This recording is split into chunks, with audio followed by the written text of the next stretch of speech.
Վարչապետ Նիկոլ Փաշինյանի գլխավորած պատվիրակությունը այսօր ժամանել է Եգիպտոսի Արաբական Հանրապետության Շարմ էլ-Շեյխ քաղաք։ Վարչապետը սոցիալական կայքի իր էջում տեսանյութ է հրապարակել օդանավակայանում դիմավորման արարողությունից։ Վարչապետն աշխատանքային այցով Եգիպտոսում է Ամերիկայի Միացյալ Նահանգների նախագահ Դոնալդ Թրամփի եւ Եգիպտոսի նախագահ Աբդել Ֆաթահ Աս-Սիսիի հրավերով։ Շարմ էլ-Շեյխ քաղաքում Նիկոլ Փաշինյանը կմասնակցի Մերձավոր Արևելքի խաղաղության գագաթնաժողովին։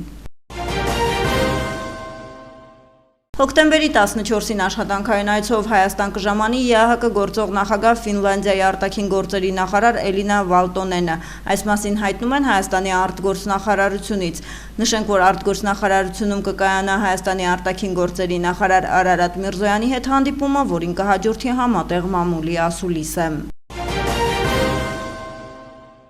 Մեծ ուշադրությամբ ծանոթացել է մարզաշխարհի մեր մի քանի 100 փառապանց ներկայացուցիչների մարզաշխարհը հանուն առողջ սերնդի նախաձեռնությանը։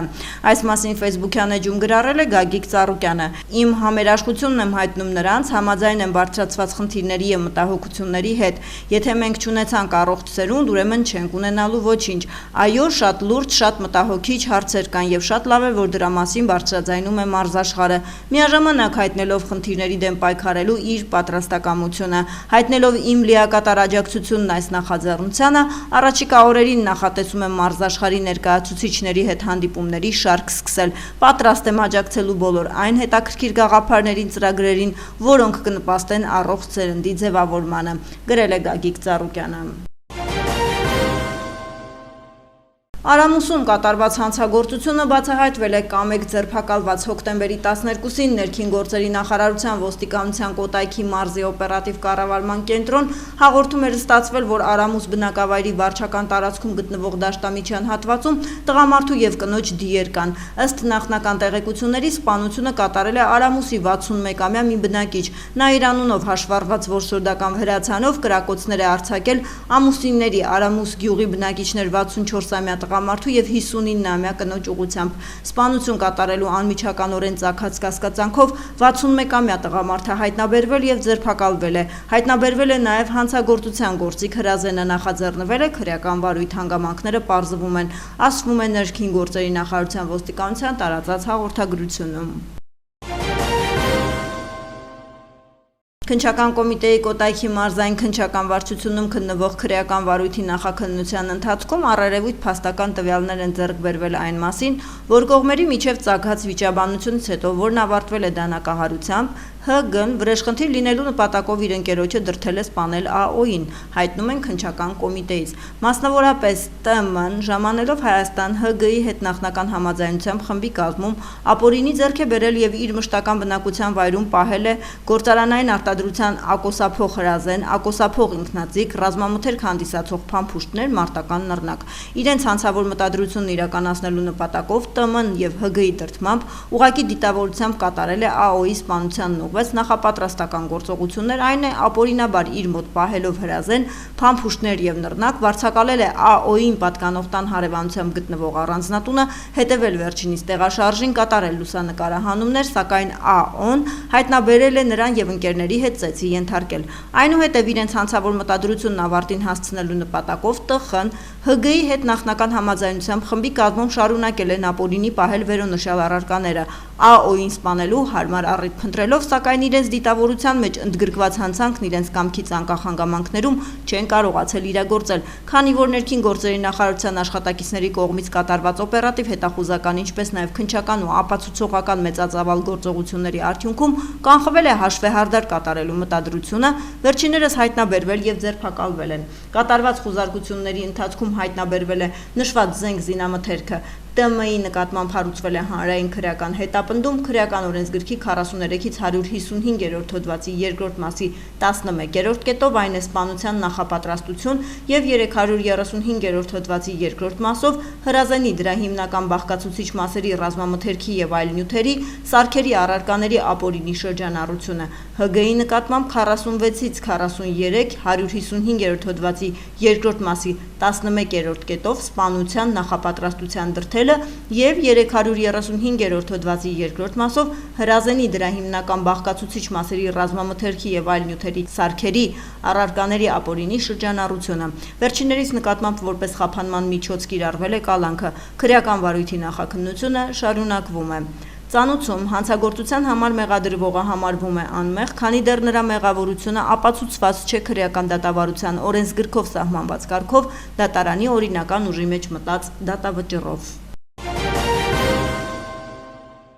Բյուրեղավանում 6-ամյա երեխայի մահվան դեպքի առթիվ նախաձեռնվել է քրեական վարույթ քրեական օրենսգրքի 412-րդ հոդվածի երկրորդ մասի երկրորդ կետի հատկանիշներով, այն է անվտանգության պահանջներին չհամապատասխանող հումքերի կամ ապրանքների շրջանառությունը, աշխատանքների կատարումը կամ ծառայությունների մատուցումը, հայտնում են քննչական կոմիտեից։ Դեպքը տեղի էր ունեցել Բյուրեղավան քաղաքում։ 6-ամյա Արայիկ Սարգսյանի մայրը ավելի վաղ պատմել էր, որ երեխան սղարանից ընկել է, սղարանը շուռ է եկել երեխայի վրա։ 3 տղամարդ մեծ դժվարությամբ կարողացել են շուռ եկած շրջանակը ուղղել եւ հանել երեխային տակից։ Երեխան մի քանի օր է կոմայի մեջ էր։ Երեխան սովորում էր Բյուրեղավանի դպրոցի առաջին դասարանում, նրա ընտանիքը Արցախից բռնի տեղահանվածներից է։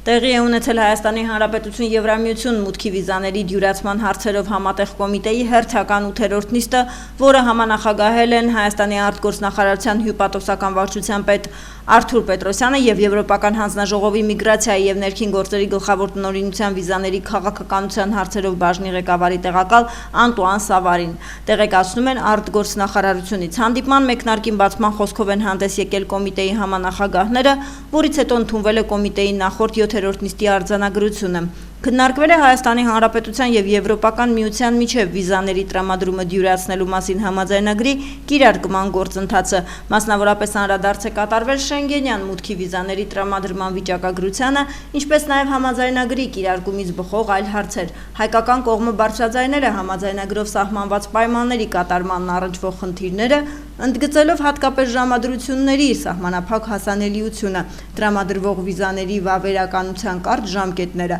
համաձայնագրով սահմանված կանոնների, պահանջվող փաստաթղթերի և վճարների միասնական կիրառման անհրաժեշտությունը։ Կողմերը քննարկել են բարձրացված խնդիրները, հասցեագրելու հնարավոր տարբերակները։ Անդրադարձ է կատարվել նաև հետընդունման հարցում համագործակցության դրական ցուցանիշներին և Հայաստանի արձանագրած առաջընթացին։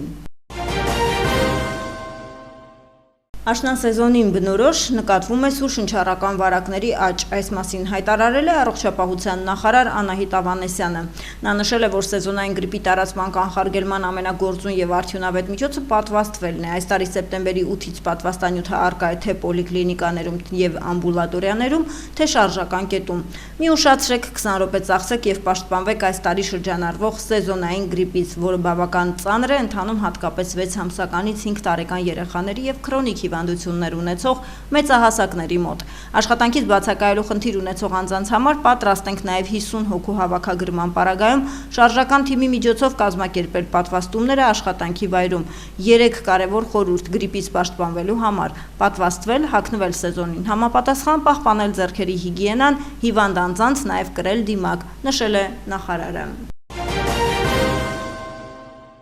Կրթության, գիտության, մշակույթի և սպորտի նախարար Ժաննա Անդրեասյանի հրամանով սահմանվել են 2025-26 ուսումնական տարվա ընթացքում հանրակրթական հիմնական պետական ծրագրեր իրականացնող ուսումնական հաստատություններում սովորողների ուսումնական պարապմունքների տևողությունը և արձակուրդների ժամկետը։ Սահմանվել են 2025-26 ուսումնական տարվա ընթացքում հանրակրթական ուսումնական հաստատությունների առաջինից 12-րդ դասարանների սովորողների արձակուրդների օրերը հետևյալ ժամանակացույցով։ Առաջին դասարան 2025 թվականի հոկտեմբերի 13-ից 24-ը ներառյալ, հնգօրյա հոկտեմբերի 13-ից 25-ը ներառյալ 6-օրյա աշխատանքային շաբաթվա դեպքում։ 2025 թվականի դեկտեմբերի 22-ից 2026 թվականի հունվարի 16-ը ներառյալ, հնգօրյա 2025 թվականի դեկտեմբերի 22-ից 2026 թվականի հունվարի 17-ը ներառյալ 6-օրյա աշխատանքային շաբաթվա դեպքում և 2026 թվականի մարտի 16-ից 27-ը ներառյալ, հնգօրյա մարտի 16-ից 28-ը ներառյալ 6-օրյա աշխատանքային շաբաթվա դեպքում։ Երկրորդ դասարանի աշակերտները աշնանային արձակուրդում կլինեն հոկտեմբերի 20-ից 24-ը ներառյալ հնգօրյա աշխատանքային շաբաթվա դեպքում և 20-ից 25-ը 6-օրյա աշխատանքային շաբաթվա դեպքում։ 3-ից 12-րդ դասարանների աշակերտները աշնանային արձակուրդում կլինեն հոկտեմբերի 20-ից 24-ը ներառյալ հնգօրյա աշխատանքային շաբաթվա դեպքում և հոկտեմբերի 20-ից 25-ը 6-օրյա աշխատանքային շաբաթվա դեպքում։ Օպերատիվ իրավիճակական հանրապետությունում հոկտեմբերի 10-ից 13-ը բացահայտվել է 223 հանցագործություն, որոնցից 12-ը նախկինում կատարված։ Հայտնաբերվել է 18 հետախուզվող, կամավոր ներկայացել է 6-ը, գրանցվել է զենք զինամթերքի կամավոր հանձնելու 1 դեպք։ Ճանապարհատրանսպորտային վիճակագրության համաձայն անցած 3 օրում գրանցվել է 45 ավտովթար, 3 մարդ զոհվել է, 67-ը ստացել տարբեր աստիճանի մարմնական վնասվածք։ Հոկտեմբերի 11-ին ժամը 14:02-ին Չարենցավանի բժշկական կենտրոնից ոստիկանության Կոտայքի մարզի օպերատիվ կառավարման կենտրոն հաղորդում էր ստացվել, որ Չարենցավան քաղաքի եկեղեցու մոտից շտապօգնության խումբը դանակահարված վիճակում բուժօգնության է տեղափոխել Չարենցավանի բնակիչ 57-ամյա Անդրանիկ Ղ-ին, որտեղ նա մահացել է։ Տեղեկությունը փոխանցվել էր քրեական ոստիկանության Կոտայքի մարզային վարչություն, համայնքային ոստիկանության Չարենցավանի բաժին և Պարեկային ծառայություն։ Ըստ նախնական տեղեկությունների սպանության մեջ կասկածվողը հոգեբուժարանում հաշվառված 26-ամյա մի երիտասարդ է, որը եկեղեցում դանակահարել է մահացածին, վերջին հրաժեշտը տվող հարազատներից մեկին, 57-ամյա տղամարդուն 26-ամյա երիտասարդը ձերբակալվել է։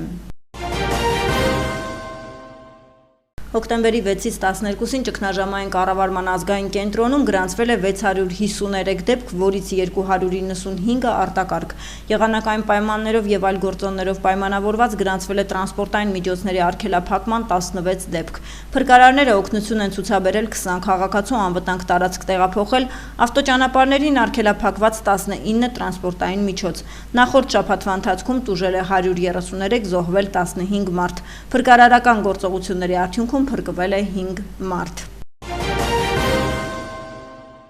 Երկուշաբթի օրը իսրայելական բանտերից ազատ արձակված ընդհանուր առմամբ 1966 պաղեստինցիներ նստել են ավտոբուսներ, այս մասին հայտնում է Reuters գործակալությունը, հղում անելով գործողությանը մասնակցող պաշտոնյային։ Բոլոր 1966 պաղեստինցի բանտարկյալները, որոնց ազատ արձակումը նախատեսված է երկուշաբթի օրը, իսրայելական բանտերից նստել են ավտոբուսներ, ասվում է գործակալության հաղորդագրության մեջ։ Ավելի վաղ Իսրայելի և պաղեստինյան Համաս շարժումը պայմանավորվածություն են ձեռք բերել Գազայի հատվածի հակամարտության կարգավորման խաղաղ ծրագրի առաջին փուլի իրականացման շուրջ։ Առաջին փուլով Համասը կազատի իսրայելցի պատանդներին, իսկ Իսրայելն իր զորքերը կհանի մինչև հատվածի ներսում պայմանավորված սահմանը և հարյուրավոր պաղեստինցիների կազատի իսրայելական բանտերից, ներառյալ ահաբեկչության համար ցմահ դատապարտված բազմաթիվ անձանց։ Երկուշաբթի օրը Մոսկվայի հարավ-արևելքում տեղացել է առաջին ձյունը, հաղորդում է ՌԻԱ Նովոստի գործակալությունը։ Մայրաքաղաքում ջերմաստիճանը ներկայումս 4 աստիճան է Ցելսիուսի սանդղակով, ձյունը տեղացել է Սուրբ Աստվածածնի բարեխոսության ուղղափառտոնի նախօրեին, որը նշվում է հոկտեմբերի 14-ին։ Հիդրոթերապևտաբանության և մոնիտորինգի կենտրոնից տեղեկացնում են հոկտեմբերի 14-ից 18-ին սպասվում է առանց տեղումների եղանակ, մարզերում հոկտեմբերի 14-ից 18-ին կդիտվի քամի հյուսիսարևմտյան 2-ից 5 մետր վարկյան արագությամբ, օդի ջերմաստիճանը հոկտեմբերի 14-ից 15-ի ցերեկը աստիճանաբար կբարձրանա 5-ից 8 աստիճանով։